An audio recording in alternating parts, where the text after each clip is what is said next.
नमस्कार मंडळी, तुमचं स्वागत आहे रीना शेलार ब्लॉग्समध्ये। तर आज आपण उपवासासाठी एक झटपट सुंदर अतिशय चवीला छान अशी रेसिपी बघणार आहोत।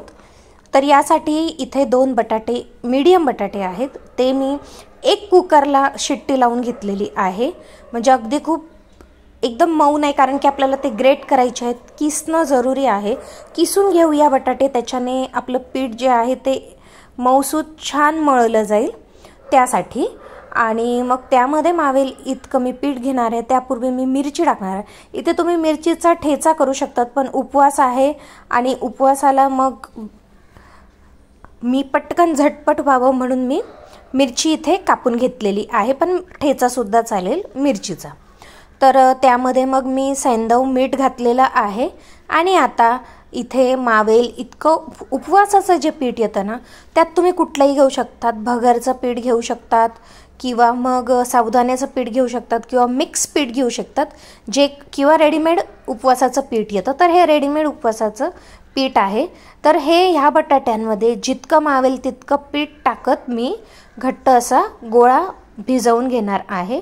हा मऊ नको, म्हणजे खूप पातळ व्हायला नको, घट्टच गोळा व्हायला हवा, कारण की त्यामुळे ही पुरी लाटली जाईल। जर हा सैल झाला तर ही पुरी लाटता येणार नाही। आणि हे जे पीठ आहे हे लगेच मळून अगदी 5 मिनिटं फक्त आपण रेस्टला ठेवणार आहोत। जास्त वेळ हे पीठ ठेवायचं नाही, नाहीतर मग ते सैल होईल।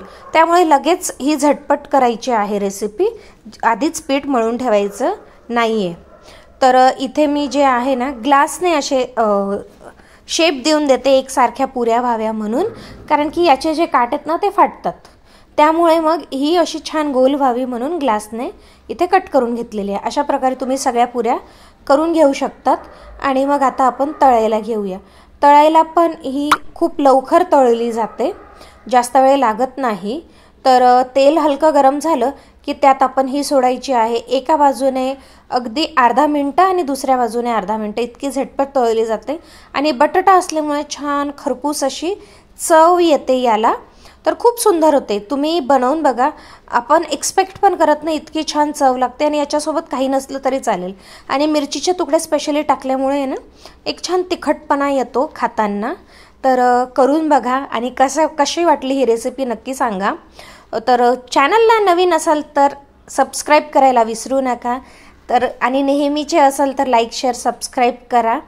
भेटूया पुढच्या नवीन छान रेसिपीसोबत। तोपर्यंत काळजी घ्या। बाय।